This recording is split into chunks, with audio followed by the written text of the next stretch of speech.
Physiotherapy traction machine switch on കർമ്മം നിർവഹിക്കുന്നതിനായി 2 വാക്ക് സംസാരിക്കുന്നതിനായും സെൻറ് ജോസഫ് പാരിഷ് റെയിൻ പാവറട്ടി പള്ളിയിലെ അസിസ്റ്റന്റ് വികാരി ഫ്രാങ്കോ ഫ്രോണിയസ് അച്ഛനെ ക്ഷണിക്കുന്നു. വേദിയിലും സദസ്സിലും ഇരിക്കുന്ന വിശിഷ്ട വ്യക്തികളെ ഔചാരിതമായിട്ട് വീണ് കിട്ടിയ ഒരു അവസരമാണ്. വല്യച്ഛനാണ് വരേണ്ടിരുന്നത്. അച്ഛന് മറ്റു മീറ്റിങ്ങുകൾ പെട്ടെന്ന് വന്നതുകൊണ്ട് വരാനായിട്ട് പറ്റിയില്ല. ഞാൻ ഈ പാവട്ടിയിൽ വന്നിട്ട് ഏതാനും കുറച്ച് മാസങ്ങൾ മാത്രമാവുന്നുള്ളൂ. ആകെ 4 മാസം തികയുന്നു. അതിനുള്ളിൽ കുറേയൊക്കെ പാവട്ടിയെക്കുറിച്ച് പഠിക്കാനൊക്കെ ആയിട്ട് സാധിച്ചിട്ടുണ്ട്. പാവട്ടിയിലെ മനുഷ്യരെ കുറിച്ച് ചിന്തിക്കുമ്പോൾ ഒത്തിരിയേറെ സന്തോഷമുണ്ട്. കാരണം അവർ നിസ്വാർത്ഥരായിട്ട് ഈ ലോകത്തിന് വേണ്ടിയിട്ട്, ഈ സമൂഹത്തിന് വേണ്ടിയിട്ട്, ഈ പാവട്ടി ദേശത്തിന് വേണ്ടിയിട്ട് പ്രയത്നിക്കുന്നവരായിട്ട് കണ്ടിട്ടുണ്ട്. ബൈബിളിൽ വേൾഡ് പ്രശസ്തമായിട്ടുള്ള ഒരു കഥയുണ്ട്. ഈശോ പറയുന്ന ഒരു ഉപമയാണ്. ഉപമ ഇപ്രകാരമാണ്, നല്ല സമറിയാക്കാരൻ്റെ ഉപമ. ഒരുവൻ വഴിയരികില് അർദ്ധപ്രാണനായിക്കിട്ട് മുറിവുകളേറ്റ് ചോര ഒലിച്ച് കിടക്കുമ്പോൾ ആ വഴിയിലൂടെ ഒത്തിരിയേറെ പേര് കടന്നു പോകുന്നു. ഈ ഒത്തിരിയേറെ പേര് കടന്നു പോകുമ്പോൾ ഈ മനുഷ്യനെ കാണുന്നുണ്ട്. പക്ഷെ ഈ മനുഷ്യനെ സഹായിക്കാനായിട്ട് ആർക്കും തന്നെ തോന്നുന്നില്ല. അവസാനം ഏറ്റവും ദരിദ്രനെന്നും എന്നാൽ സമൂഹത്തിൽ പിന്തള്ളപ്പെട്ടവനെന്നും ഒക്കെ കരുതിയിരുന്ന ഒരു മനുഷ്യൻ കടന്നു വരുന്നു.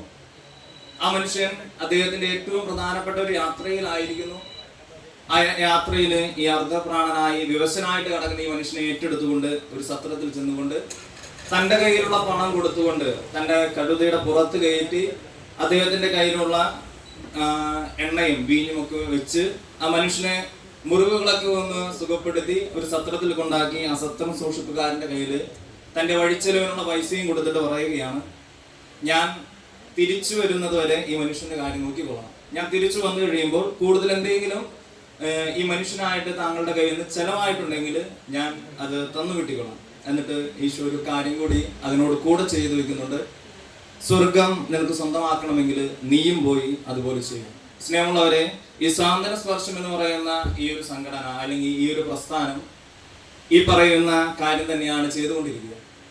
മറ്റുള്ളവൻ വിഷമിക്കുന്നവൻ, വേദനിക്കുന്നവൻ അല്ലെങ്കിൽ സങ്കടപ്പെടുന്നവൻ അതെന്റെ ഉത്തരവാദിത്വമാണെന്ന് പറഞ്ഞ് ഏറ്റെടുത്തുകൊണ്ട് ആ ഉത്തരവാദിത്വത്തിന്റെ മുന്നിൽ നിന്ന് ഒഴിഞ്ഞു മാറാതെ അത് സമൂഹത്തില് കഷ്ടത അനുഭവിക്കുന്നവർക്ക് ഒരു സാന്ത്വനമായിട്ട്, ഒരു പ്രകാശമായിട്ട്, പ്രതീക്ഷയറ്റവരുടെ ഉള്ളിലേക്ക് ഒരു പ്രകാശമായിട്ട് കടന്നു ചെല്ലാനായിട്ട് നിങ്ങൾ കാണിക്കുന്ന ഈ മനോഭാവം ഏറ്റവും പ്രശംസനീയമാണ്. അത് ഇനിയും വളർന്നു വരണം. വളർന്നു വരിക എന്ന് പറയുമ്പോൾ നമ്മുടെ ഈ പറയുന്ന സ്ഥാപനം മാത്രം വളരുകയല്ല, നമ്മുടെ സംഘടനയിലേക്ക് ചുറ്റുമുള്ളവർക്കും ഇതുപോലെ സഹജീവികളോടുള്ള ഒരു സ്നേഹം വളർന്നു വരാനായിട്ട് എന്നെ പോലെ തന്നെ ഒരു മനുഷ്യനാണ് മറ്റുള്ളവൻ എന്ന് കണ്ടുകൊണ്ട് അവനെ ശുശ്രൂഷിക്കാനായിട്ടുള്ള ഒരു മനോഭാവം ഈ ലോകത്തിൽ ഉണ്ടാകാനായിട്ട് നമുക്കിടയാകണം. അതിന് ഇതൊരു തുടക്കമാകട്ടെ എന്ന് ഞാൻ ആശംസിക്കുകയാണ്. ഒപ്പം തന്നെ ഈ ലോകത്തിൽ നമ്മൾ കാണാറുണ്ട്, മനുഷ്യൻ പല കാര്യത്തിലും വിഭിന്നനാണ്, പല അഭിപ്രായങ്ങളിലെ വിഭിന്നതയാണ്. എന്നാൽ ചില കാര്യങ്ങൾ വരുമ്പോൾ ജാതി, മതവർഗ, വർണ്ണ വ്യത്യാസമില്ലാതെ എല്ലാവരും ഒരുമിച്ച് നിൽക്കുന്നത് നമ്മൾ കാണാറുണ്ട്. അത് അപൂർവ നിമിഷങ്ങളാണ്. ഒന്നാമതായിട്ട് ഈ ലോകത്തിൽ എന്തെങ്കിലും നാച്ചുറൽ കലാമിറ്റീസ് നടക്കുമ്പോൾ അല്ലെങ്കിൽ ഈ ലോകത്തിൽ എന്തെങ്കിലും പടർച്ചവാദങ്ങൾ പിടിവിടുമ്പോഴൊക്കെ ഈ പറയുന്ന മനുഷ്യർ ഒറ്റക്കെട്ടായിട്ട് അതിനെതിർക്കാനായിട്ട് തയ്യാറാകാറുണ്ട്. അതിന് ഒറ്റ കാരണം മാത്രമുള്ളൂ, മനുഷ്യൻ എത്രമാത്രം നിസ്സഹായനാണെന്ന് ഈ പറയുന്ന നാച്ചുറൽ കലാമിറ്റീസും അല്ലെങ്കിൽ മാൻമെയ്ഡ് ഡിസാസ്റ്റേഴ്സും ഈ പറയുന്ന പകർച്ചവ്യാധികളും മനുഷ്യനെ ഓർമ്മപ്പെടുത്തുന്നുണ്ട്. നീ നിസ്സാരനാണ്, നിന്റെ കയ്യിൽ എന്തുമാത്രം എന്തൊക്കെയുണ്ട്, സമ്പത്തുണ്ട് അല്ലെങ്കിൽ ആരോഗ്യമുണ്ട്, എന്തൊക്കെയുണ്ടെന്ന് പറഞ്ഞാലും നീ നിസ്സഹായനാണ്, ദുർബലനാണ് എന്ന് കാണിച്ചു തരുന്ന ഈ പറയുന്ന പകർച്ചവ്യാധികൾ നമ്മളൊക്കെ ഇതൊക്കെ അനുഭവിച്ചിരിക്കുന്ന ഒരു സമയമുണ്ട്. വെള്ളപ്പൊക്കം വന്ന സമയമുണ്ട്, അതുപോലെ തന്നെ കൊറോണ പടർന്നു പിടിച്ചൊരു സമയമുണ്ട്, അല്ലെങ്കിൽ യുദ്ധത്തിന്റെ കെടുതികളൊക്കെ അനുഭവിക്കുന്ന സമയങ്ങളൊക്കെയുണ്ട്. ഈ സമയത്ത് ഞാൻ എന്തുമാത്രം നിസ്സഹായനാണ് എന്ന് നമ്മെ ബോധ്യപ്പെടുത്തി തരികയാണ്. ഈ നിസ്സഹായാവസ്ഥയിൽ പരസ്പരം സഹായിക്കാനായിട്ട് നമുക്ക് തയ്യാറാകണം.